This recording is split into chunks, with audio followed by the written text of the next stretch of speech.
Hello, so quick intro to this video. Basically, as you might be able to tell, I've had a lot of cuts in between just because, to be honest, this was one of the most difficult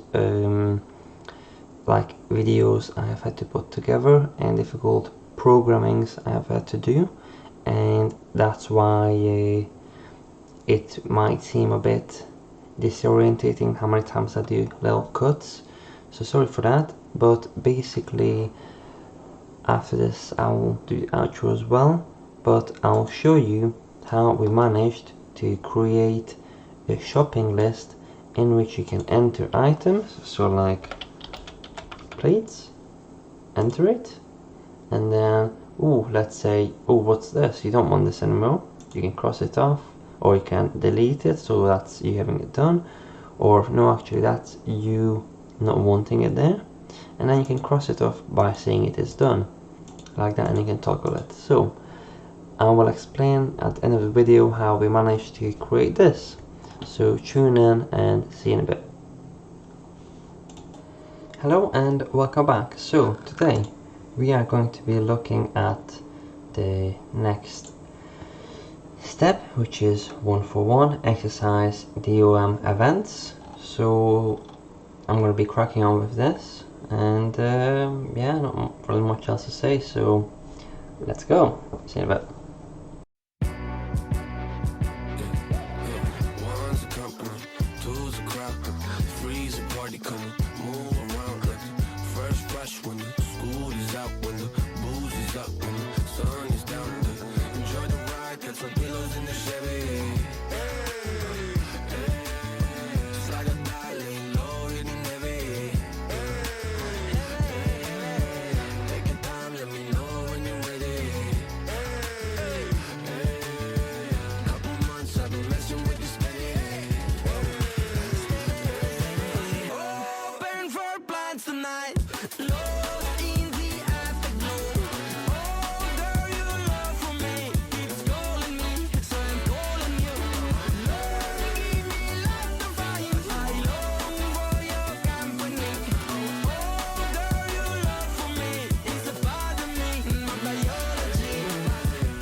Alright, so as I mentioned, now we are going to be going over how I managed to actually get this working and how I found it a bit difficult.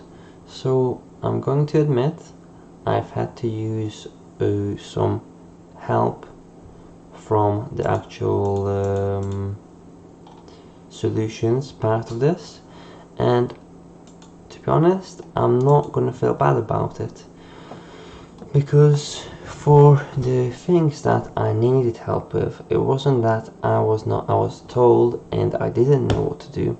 It was the fact that unfortunately it might not have just come across, as easily for me as it might have done for other people, but I just did not find, that information in the actual provided videos. So that's why when I looked at other people's solutions, then I just clicked, and then obviously then I didn't want to look more into it.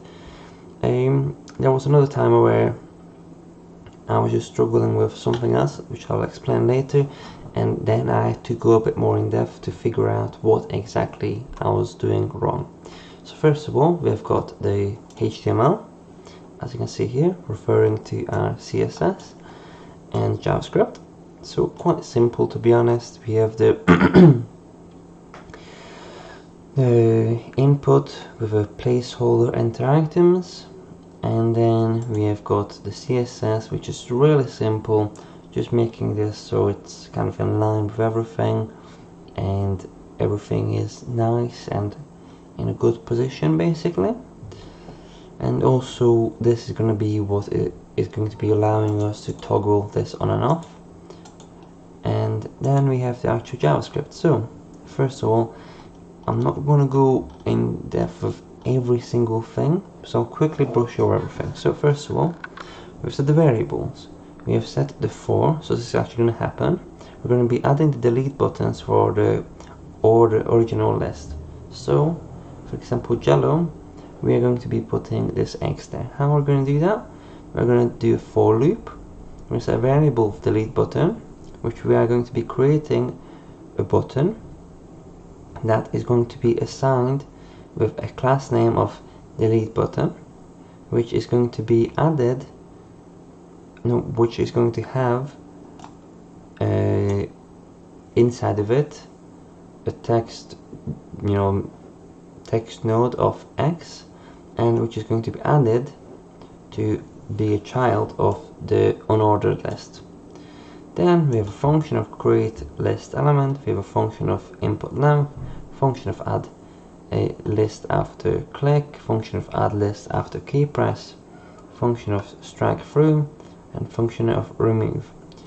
So then we have these things called event listeners. So we've got event listener for button, input, UL, and UL again. So do we need two of these? To be honest with you, I'll just leave it as it's working, so good enough for now.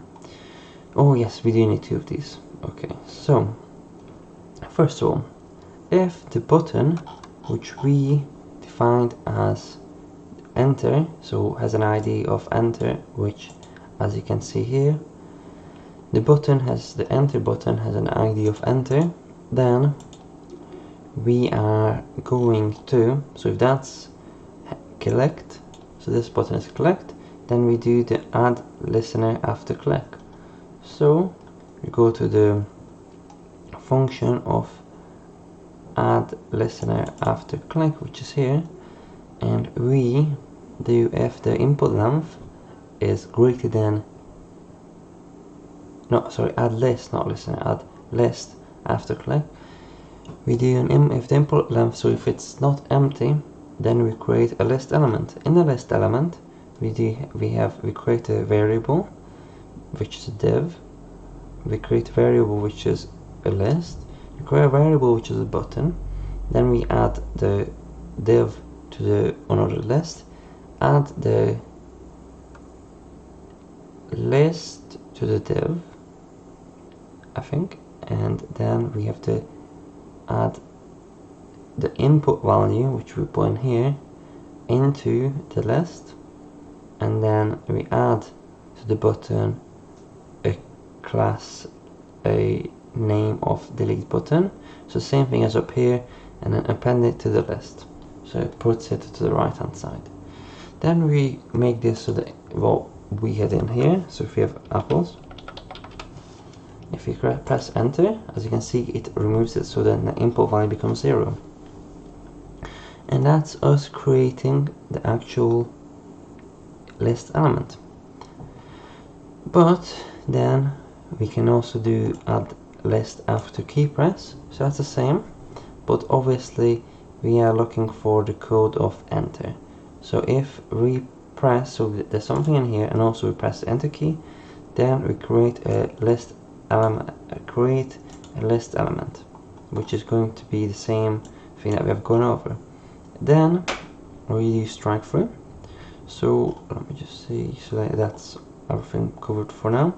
Then we do strike through. So that's basically if we, so this was one of the things that I didn't know, we could do, because I wanted to select the one that we selected without knowing that if we put an input here, then that can refer to what we actually clicked on, which I didn't know. So if we do node, so that's just what we click on, and the target, so what we target is what we clicked on, and the tag name, if it's li, then we can toggle for that one, the target, to have the class name of done, and that is basically adding CSS style of done, which is going to give it a line through.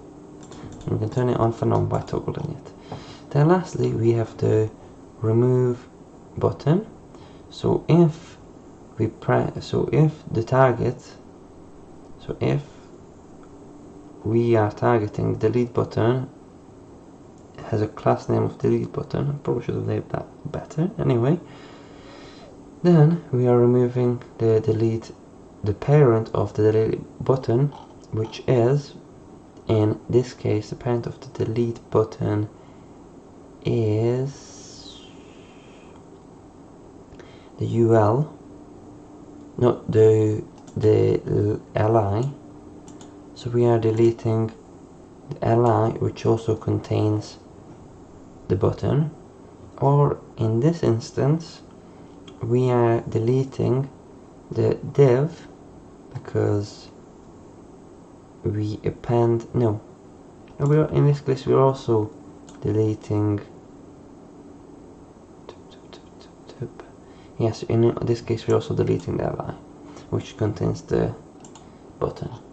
And basically that's it. So that's strike for you and remove for you. So that's how it works, and as you can see, works quite well. So I can do, I don't know, dog, oh, that's how I spell dog with the enter, or cat with the enter button. You can remove any of them, strike through them, and yeah, quite good and easy to use. So we've created our first shopping list, and I'm really happy with this, because this is actually how far I've gotten in my previous run through of this whole a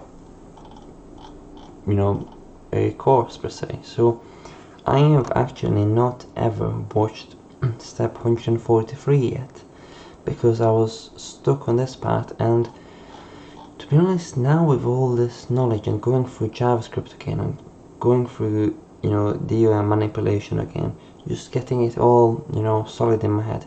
Yes, I've still had to ask questions and look more into it, but I found it really useful, and now with all this extra knowledge I actually feel confident using it. So if I had to remake this again, I would feel a lot more confident making it now than I did before.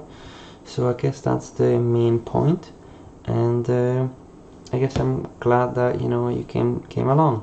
So now the plan is to do step 143 to 146, and then I think what I'm going to do is start looking at doing some Java courses as well. So we're just finding one good Java course and cracking on with that, just because from my bootcamp I still want to retain all that knowledge.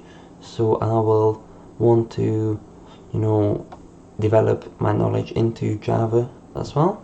So it should be fun, and then that way we're going to know HTML, CSS, JavaScript, the three you can see here, and then also Java. And I've learned a bit of Python, but obviously that's nothing for now.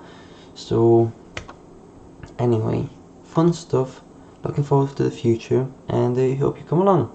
See you, bye.